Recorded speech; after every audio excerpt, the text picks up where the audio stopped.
Chapter 3 Joy Park. Ted's ringtone was Flight of the Valkyries. He answered, and immediately his expression made it clear who was on the other end. Not Mr. Nymph, but his little girl. He squeezed his eyes shut and said, "Oh, thank God. Shh, listen. Baby, where are you?" A pause. "What? Hey, tell me where you are." John muttered, "Put it on speaker." Ted tapped his phone, and I heard the tiny voice of a little girl in mid-sentence. "We saw Prince Blacktail, and we took a picture of him and Betty and the bear, and I ate a chocolate pickle on a stick." Ted said, "Maggie, where are you? Who are you with?" "Do you want to talk to Daddy?" "I'm here. This is me. We're at home. Where are you?" "I can't hear. The people are really loud. It's really crowded. We're in line for the night wheel." Ted looked at us. None of us had any idea what that meant. John said, "Hi, I'm a friend of your dad's. Are you at a park? Like an amusement park? Tell us where you are and we'll come join you." "We're at Joy Park. It was a surprise for my fly box." It was a word salad. Ted closed his eyes. I imagined the rage and frustration turning his brain into a sputtering pot of chili. "Honey, can you hear me? Do you know what town you're in? Or do you remember how long you drove to get there?" "Do you want to talk to Daddy? Hold on." "No, honey, Are you still there?" There was a pause. Some faint voices on the other end. Finally, a male voice came on the line. It said, "This is Ted. Who's this?" Ted, the one sitting in the room with us, looked at his phone, then looked up at us. We had no suggestions. "Who are you, you son of a bitch? Bring back my daughter!" From the phone, a man with a very similar voice said, "What? I ain't got your daughter, dude." A faint female voice could be heard asking a question, and the man on the phone replied to her, No idea. Somebody she dialed on accident." The call disconnected. Ted stood bolt upright off the sofa, looked at me, and said, "What the fuck was that?" Another good question. John said, "Try to call her back." He did and shook his head. They turned it off. John was quickly scrolling through something on his phone.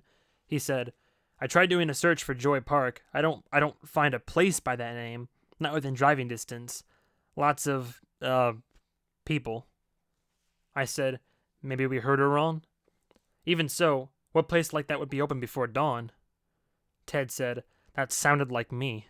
On the phone. And in the background. That was Loretta. What is this?"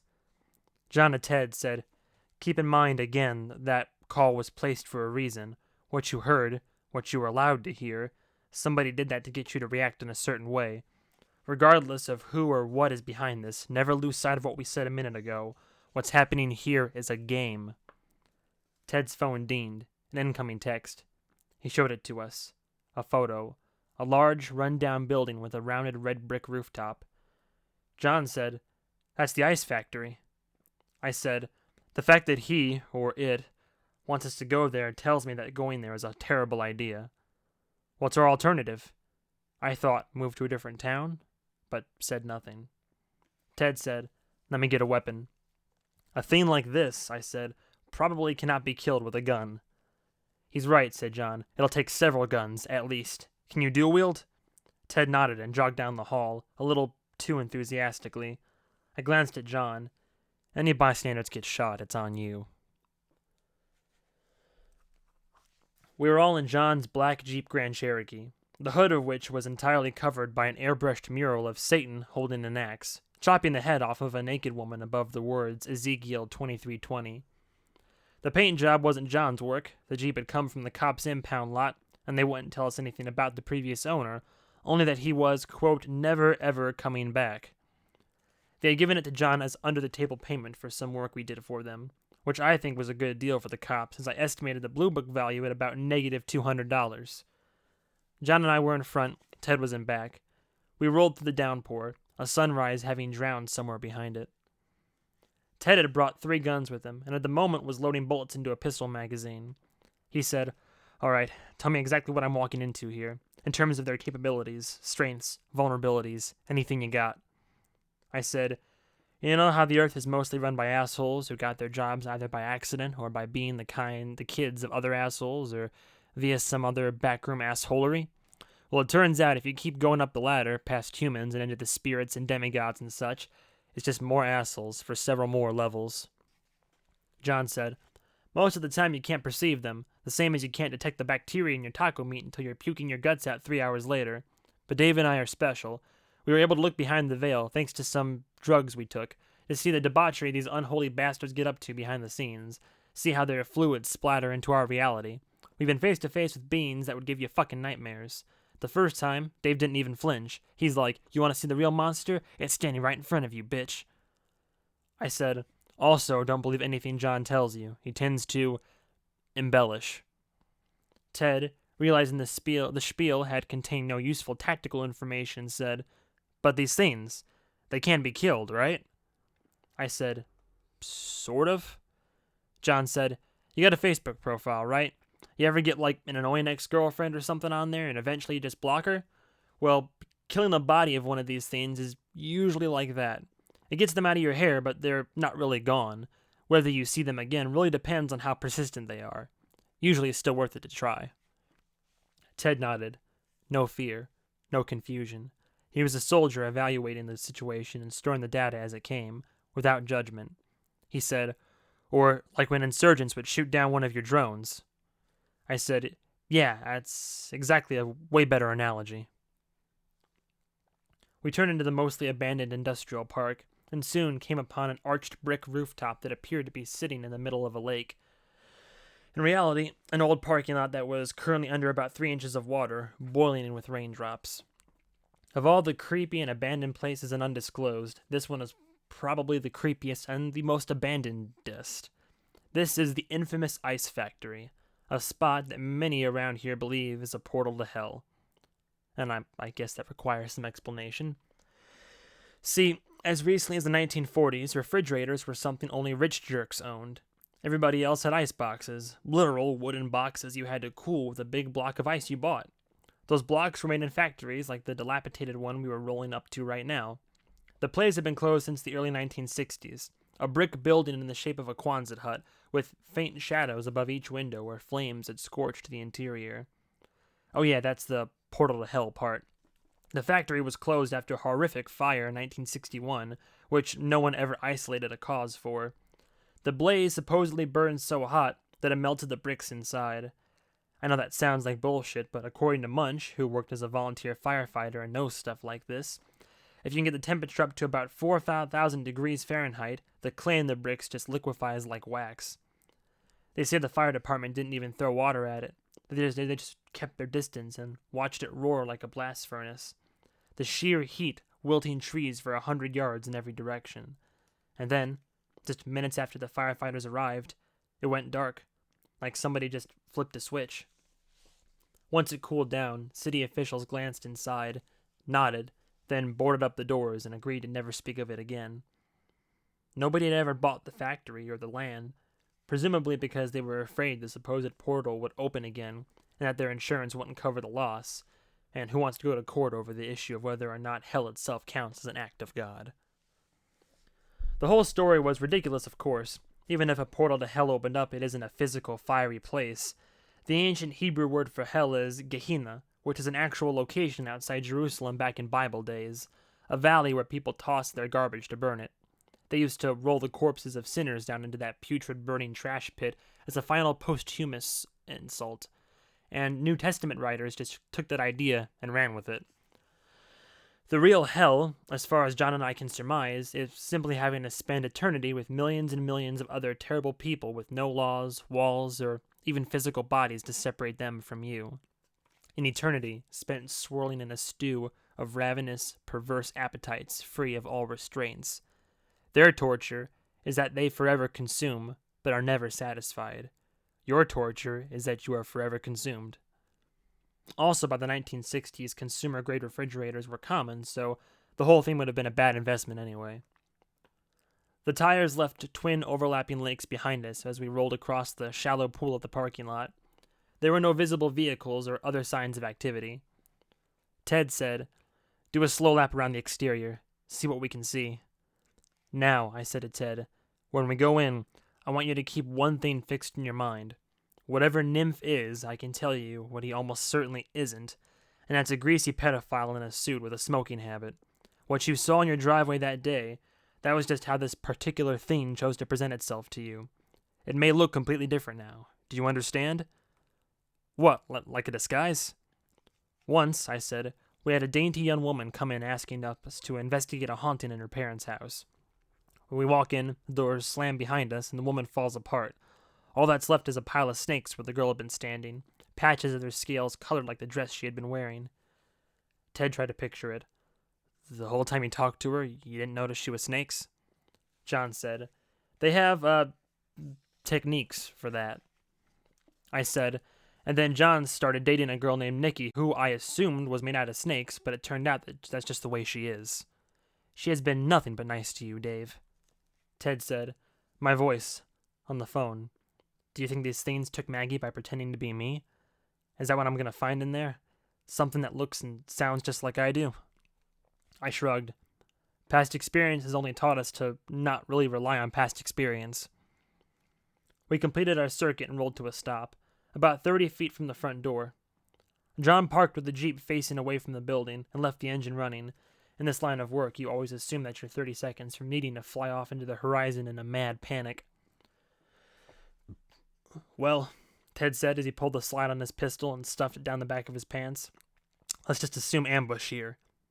He nodded toward the building. Only 2 doors. Those are choke points. I've got line and hooks. I say we get up on the roof, rappel down to the windows, come crashing in on the fuckers. I said, I'd break both my ankles the moment I landed, before breaking my neck a half-second later. This is going to have to be a traditional walk-in-the-front-door entry, at least for me and John. Ted seemed pretty disappointed by that, but didn't argue. We circled around in the rear of the Jeep to retrieve our weapons. Ted brought out an M4 assault rifle, which I recognized from having used one in a video game recently, and a pump shotgun that he slung over his shoulder as backup. John pulled out a gun with a 6-inch wide barrel, connected to a compressed air tank he strapped to his back, one of those cannons they use to fire t-shirts at the crowd at a basketball game. I would be carrying a small faded wooden cross, supposedly carved from the very beams upon which the actual crucifixion was performed, Jim Caviezel on The Passion of the Christ. Taped to it was a pair of small Bose speakers, a battery pack, and an iPod Shuffle loaded with 80s power ballads. I explained our gear to Ted, who gave the weapons a skeptical look. I said, trust me. What's the range? For the music? I guess wherever it's audible. But it's not fatal to them? It's more of an area effect deterrence? Yeah, they hate it a lot. How long do targets stay incapacitated? I don't. And the cross? Do they have to see it to be affected, or is it just enough to just be in proximity? The second one, I think. Alright, so what's the range? John said, this is not an exact science, Ted. Ted didn't reply, but his body language said it all. I'm on my own, here, again. We sloshed through the standing water. I had never bought rain boots because I knew it would immediately stop raining the moment I did, and arrived at the main entrance, an arched brick doorway partially boarded up by what looked like the original planks the crew had hastily nailed into place in 1961. Standing guard beside the door was a concrete snowman, about 6 feet tall, arms made of rusted rebar, the top half absolutely covered in bird shit. The eyes and mouth were 3 misshapen, eroded holes in the concrete, as if the thing was wailing in terror and dread. Rainwater puddled and splattered out of its ragged holes like flowing tears. The words Mr. Frost T were etched into its chest, like the epitaph on a particularly eccentric tombstone. The old ice factory mascot had seen better days. A gap had been pried loose in the boarded-up doorway large enough for a person to slide through, but it looked like it had been that way since before I was born. There were still no obvious signs anyone had been here recently. John nodded to me, and I hit the iPod, which started playing Bon Jovi's Livin' on a Prayer. Ted clicked on a flashlight attached to the barrel of his rifle and aimed the light through the gap, sweeping it slowly across the interior. He slid inside, quickly whipping his head back and forth to check for anyone waiting to waylay us inside the door. John went next. I brought up the rear and clicked on my own flashlight. The interior smelled like wet rust and a recently snuffed candle. A row of huge, charred machines loomed above us like the aftermath of a robot battle. There were tanks and pipes and gears and 15-foot-tall iron objects shaped like wagon wheels, connected to chutes designed to deliver coffin-sized blocks of ice to ground level. All of it was warped and misshapen, metal parts caught in the process of drooping, dripping, or dissolving entirely according to their various melting points. I shined the light overhead. The brick had in fact liquefied and then cooled into thousands of tiny spikes that made the whole vast space look like a torture chamber. I imagined the curved ceiling snapping shut the moment some hooded inquisitor threw a switch. We crept steadily forward, the music echoing around the dead space. A light flared up to my left, John lighting a cigarette. He said into the darkness, "All right, we're here, Fartzon. What's your deal?" No answer from inside the building, or at least none that could be heard over Mr. Bon Jovi insisting we have to hold on to what we've got, and that it doesn't make a difference if we make it or not. We advanced, Ted swinging his gun lamp around in both directions to light up nooks in between scorched machinery in which enemies could be lying in wait. We passed through an open doorway into an emptier room that had probably been a loading area. A truck-sized door at the opposite end, the only other exit. How numb would your fingers get loading ice all day? John said, "Come out where we can see you, you son of a bitch. I have to be in court at 8, so whatever you've got in mind, we need to wrap it up." I said, "Yeah, and I have to pick up Amy from work soon. Otherwise she has to get a ride with this dude bro she works with, and I think he's trying to get in her pants. It's a long story, but the point is we don't have time to dick around." Ted's phone rang. Hey, that worked. He motioned for me to cut the music, then put the call on speaker. The little girl's voice said, "Hello?" "Baby, we're here. Do you see us? I'm shining a flashlight." "The night wheel was scary. I screamed when it started spinning, and everybody's faces went away. We're going to watch the flying goats. They let me lick the luck lizard, and we've been eating hot dogs that squirm in the bun." "Maggie, listen. I want you to yell for me. Yell anything. Cry out real loud so I can hear you." She'd hung up. Ted cursed, tried to dial back again, and once again it rang, and rang. John held up a hand and said, "Shh." We all heard it. A faint, musical ringtone that I recognized as the theme song from a recent Disney movie. It was about a princess who has to learn to be independent or something. The sound was coming from right below our feet. 3 flashlight beams swung down to illuminate the floor in front of us. There was a gap where the floorboards had been ripped aside. Below it was a patch of loose dirt, like a freshly dug shallow grave. Ted dropped to his knees. He started digging away with his hands, flinging dirt behind him like a dog, crying out for his daughter. But how would she have made the call from... About a foot down, he found a phone. Still on, smeared with mud. Ted tossed it aside and kept digging. Something was moving in the dirt, in the shadows, ripples in the clumps of muck, things squirming around his hands. Then they were gone, as if having burrowed into the earth, hiding from the light. Or maybe it had been nothing. Ted kept digging, but there was no little girl down there, alive or dead. He sat back, chest heaving with the effort. He grabbed the muddy phone. He looked it over. It displayed only its lock screen. He screamed, "Hey! Where is she? Nymph! You here, you son of a bitch?" I shook my head. "She's not here, and neither is Nymph. It's a wild goose chit." I had turned to walk away and immediately bumped into an inhuman figure that had been standing right behind me. I screamed and tumbled backward. Ted jumped to his feet, whipping the shotgun off of his back, and yelled for me to stay down. He fired and pumped and fired again, but John was yelling for him to stop. Hey, cool it, it's just the snowman." I looked up, and the figure was of course just that stupid snowman mascot, now scarred across its chest from where the shotgun pellets had gouged the concrete and ricocheted away. Ted had succeeded in blowing one of its rebar arms off. In the panic and tension, we had forgotten that of course the Mr. Frosty mascot was there inside the factory, in the center of the storage room, where it had probably stood for 80 years. Where else would it be? I can now recall approaching it as we entered the room 30 seconds ago. Plain as day. Feeling ridiculous, I stood up and brushed myself off. I cursed when I saw that I had landed right on top of my iPod, smashing it. John was blinking at the snowman as if confused by it, then went to help Ted. He was sweeping his flashlight around each corner, determined to search every inch of the place before admitting defeat. An hour of the 3 of us looking in and around the factory turned up no sign of either Nymph or Maggie. We rode back through town in silence, listening to the wipers squeak their complaints from the other side of the windshield. Ted said, "What now?" I said, there are two threads to follow up on here. Who is Nymph, and where is Maggie? I'm guessing one will answer the other." John said to me, You go to the library and see if you can find any reference to Joy Park.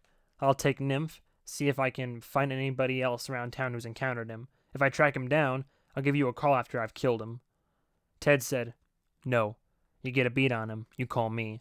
Not the cops, neither. I want to be the one to do it. I'm putting the word out for manhunt volunteers. Get as many people looking as we can. Got a friend I served with. He can be in town by this afternoon.